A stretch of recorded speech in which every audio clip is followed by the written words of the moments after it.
Welcome to our deep dive today. We're going to be looking at an interesting connection between big tobacco and the food we eat every single day. Interesting. Our source for this deep dive is coming from a YouTube video featuring a former Big Pharma lobbyist, and he makes some pretty shocking claims. Wow. The main question that we're going to be unpacking today is, did the tobacco industry really play a role in shaping what ends up in our grocery cart? What do you think about that? That's a fascinating question. And, I think it's something that most people don't really consider. We're all so focused on what's in our food, reading every ingredient, calorie counts, all that stuff. We don't often stop to think about the bigger picture. How do we get to this point? What forces shape the food industry itself? Right. And this is where the source material gets super intriguing. The source material alleges that back in the 1990s, as anti-smoking sentiment, we were really gaining traction. Big tobacco giants like Philip Morris, the company behind Marlboro cigarettes, and R.J. Reynolds. You know these companies. They didn't just diversify their business. They made a very calculated move into the food industry. Yeah. I mean, it's one thing to say okay, we're a tobacco company. We want to branch out. Yeah. But the scale of these acquisitions is really what's important to note here. It's not like they just dipped their toes in the water. We're talking about Philip Morris buying Kraft Foods for a staggering $12.9 billion in 1988. Wow. And then following that up by acquiring Nabisco in 2000 for another massive sum, $14.9 billion. And R.J. Reynolds, not to be left out. They merged with Nabisco Brands in 1985. Right. So you're looking at some of the biggest corporate mergers in history at that time. It's hard to see that as just simple diversification. Yeah. I mean, on the surface, it looks, classic corporate diversification. Our source is suggesting there's something a lot more calculated going on here, he proposes. That these companies took their deep understanding of addiction that they had honed through decades in the tobacco industry. And they basically applied it to creating a new generation of consumers hooked on food. What are your thoughts on that? It's a bold claim. I mean, you have to wonder, did this transfer of knowledge go beyond just marketing? Was there something more insidious at play? And it gets even more interesting from here, because he goes on to claim that these tobacco companies, they leveraged their massive lobbying power to influence institutions like the FDA, the USDA, even Harvard, to actually shape dietary guidelines. That's wild. Right. Like the food pyramid, the one we all grew up with. He's saying that that was influenced by Big Tobacco's marketing strategy. You have to wonder, I mean, putting aside the lobbying aspect for a minute, just the idea that, a handful of companies could have had such a profound impact on what we eat, how we think about food, it's concerning, to say the least. It really is. And it begs the question, what are we really putting into our bodies every single day? What is going on behind the scenes? And, he defines ultra-processed foods as foods that are basically engineered to be hyper-palatable and addictive. And this is a stark contrast to, natural whole foods that humans were eating for centuries. Right. The foods that our ancestors thrived on, this is a completely different game. Yeah. And the source doesn't just throw these claims out there. He really gets into specifics. He talks about what he calls the toxic trio of ingredients that are at the core of this alleged scheme. He says that it's added sugar, processed grains, and seed oils. Interesting. And his whole argument is that these three things, these ingredients, were almost entirely absent from our diets a century ago. We never really ate these things. And now they're in everything. Yeah. It's amazing how our diets have changed so drastically in such a relatively short period of time. Right. And these three ingredients in particular, they really do seem to be at the heart of so many of the processed foods we consume. Exactly. So let's break down this toxic trio and see what the claims are. First up, added sugar. I think most people are aware that added sugar is everywhere these days. But the source really drives home the point about how it can completely disrupt our metabolism and contribute to all sorts of health issues like obesity, diabetes, and even liver disease. And what's important to understand here is not just that added sugar is bad for us, which we already know, but why it's so prevalent. The source is suggesting that it's incredibly cheap, easy to add to almost any type of food, and critically, it triggers those addictive cravings. Yeah. It's like these companies figured out how to hijack our biology. Right. They've discovered these ingredients, make us crave these foods even when we know they're not good for us. And then there's the issue of processed grains. He explains how processed strips away the fiber from the grains. Right. Essentially turning them into what he calls hidden sugar. Yeah.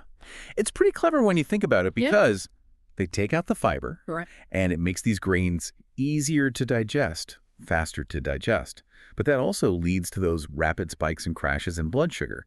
And then what happens? You want more. Exactly. We crave more and more. It's a vicious cycle. It is. And then, to make matters even worse, we have the third element of this toxic trio, which are the seed oils. This is the part that really, honestly, kind of blew my mind.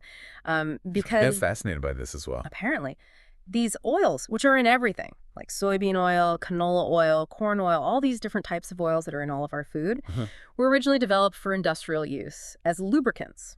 That's right. Industrial lubricants. Now they're a major source of calories in the standard American diet, and the source really points to them as potentially contributing to a whole range of chronic health issues, inflammation, things like that. Yeah. And it's interesting to think about this kind of perfect storm of factors that have led us to this point. You know, we've got these powerful corporations with vested interests shaping our food environment. They're exploiting our biological cravings, and they're creating products that are designed to keep us coming back for more and more. Right. There's another layer to this as well, and this is where the healthcare industry might be playing a role. What do you think about that? It's an intriguing angle. I mean, the lobbyist in the video, he claims that the fastest growing industry in America isn't tech, it isn't AI, it's healthcare. Wow. And he draws a direct line between this growth and the rise of chronic diseases, many of which he links back to, you guessed it, our dietary choices. So we're basically stuck in this cycle. We're getting sick, and then we need treatment. And then that's generating huge profits for the healthcare system. It's a pretty unsettling thought. It really is. And it makes you wonder, are there some serious conflicts of interest at play here? The lobbyist highlights how the healthcare system, as it stands, is financially incentivized to focus on treatment rather than prevention. After all, it's more profitable to treat someone who's sick than to keep them healthy in the first place. It's almost like a devil's bargain, as he calls it. And it's not just about the food and healthcare industries either. He also calls out major health organizations. Really? Like the American Diabetes Association, the American Heart Association, for their potential complicity in this system. What do you think about that? I mean, that's a pretty bold claim to suggest that these organizations that are supposedly advocating for our health could actually be part of the problem is something we definitely need to examine. He goes on to say that these organizations, despite advocating for our health, they're actually receiving funding from the very same food and pharmaceutical companies. Wow. Whose products could be contributing to the diseases that they're supposedly fighting. That's pretty shocking. Yeah. If true, it really raises some serious questions about their ability to be truly objective. He even gives us this very specific example. He alleges that Coca-Cola, a massive producer of sugary drinks, is funding the American Diabetes Association. That seems counterintuitive. An organization that's dedicated to managing diabetes. That's true. It's pretty incredible, isn't it? It definitely raises eyebrows. It makes you wonder, can they really advocate for policies that put public health ahead of profit when they might be financially tied to these companies? Yeah, that's a question we're going to have to explore a little bit further. Welcome back. You know, it's pretty wild to think that big tobacco and the food industry could be so intertwined. Like, how did this happen? It really makes you think about the bigger picture. The source we're looking at today is really hitting hard on the point that the common thread between these two industries is the concept of addiction. Right. He's arguing that these companies didn't just stumble upon this secret formula for creating foods that people crave. They actually engineered it very deliberately. Yeah, and he actually gives specific examples Yeah. of the ingredients and the tactics that they use to back up this claim. He talks about things like high fructose corn syrup, artificial flavorings, all sorts of chemical additives that basically hijack our taste buds and keep us coming back for more. Yeah, like high fructose corn syrup. Think about it. It's cheaper to produce than regular sugar. And get this, studies have shown that it can actually be even more addictive. Oh.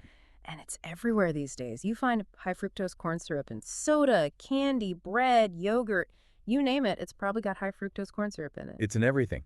You can't escape it. It's hard to avoid. It's almost impossible. And another ingredient he mentions is MSG. The flavor enhancer that's so commonly used in processed foods. Right, MSG. And apparently it has a direct effect on our brains. It triggers those pleasure centers, and it makes food taste incredibly good, even if the actual quality of the food, the ingredients, is pretty low. It's like a magic trick. You can start with these cheap low-quality ingredients, you sprinkle in some MSG, and suddenly people can't get enough of it. Right.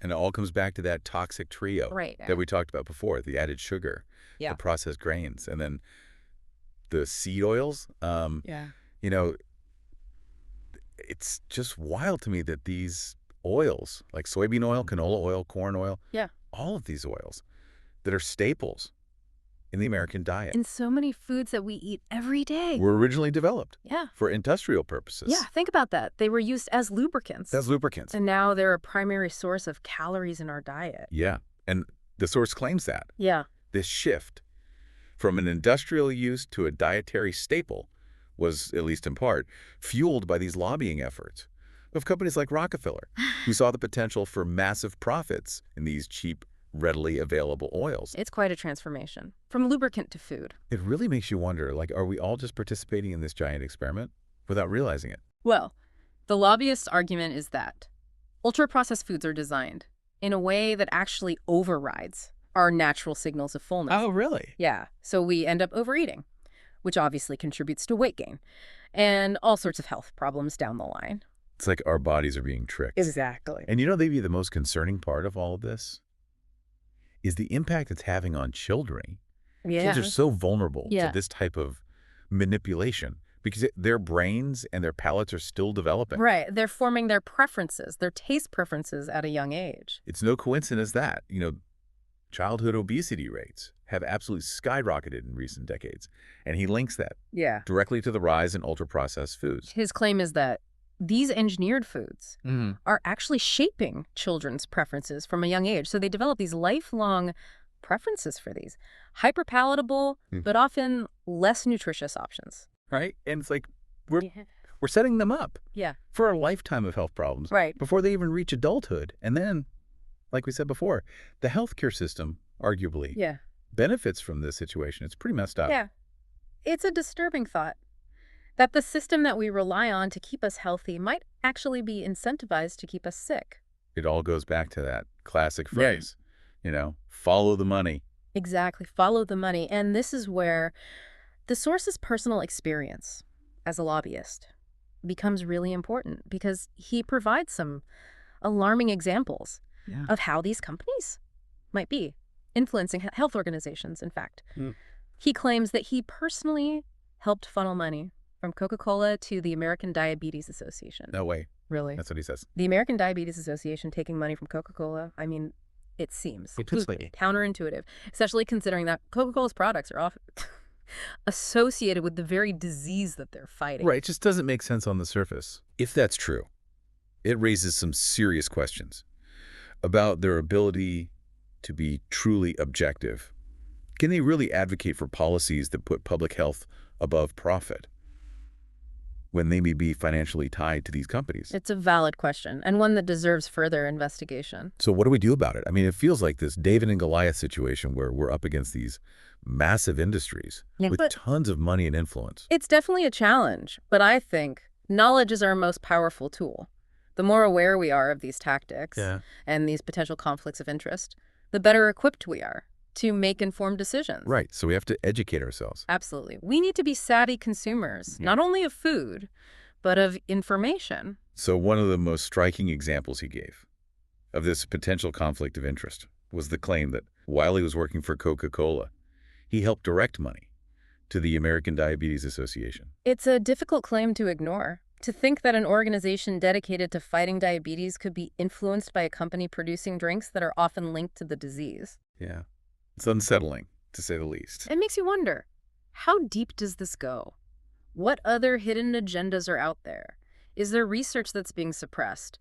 Are important messages being manipulated? It feels like there are so many questions. It's crucial to stay informed and engaged. We can't afford to be passive. So what can we do? It feels so overwhelming.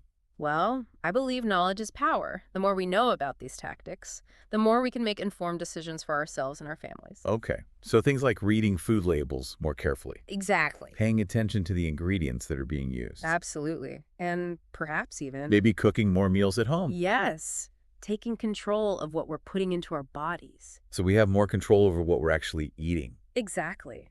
And let's not forget the power of collective action. supporting organizations that are working to expose these conflicts of interest, and advocating for policies that put our health first, that can make a real difference. So it boils down to being skeptical, not just taking things at face value, doing our own research, reading studies from independent sources, and most importantly, trusting our gut. I love that. Becoming a food detective in a way. Right. Really examining our food choices and considering who might be influencing them. Yeah, and he brings up another interesting tactic that these companies use, which is this: deceptive marketing.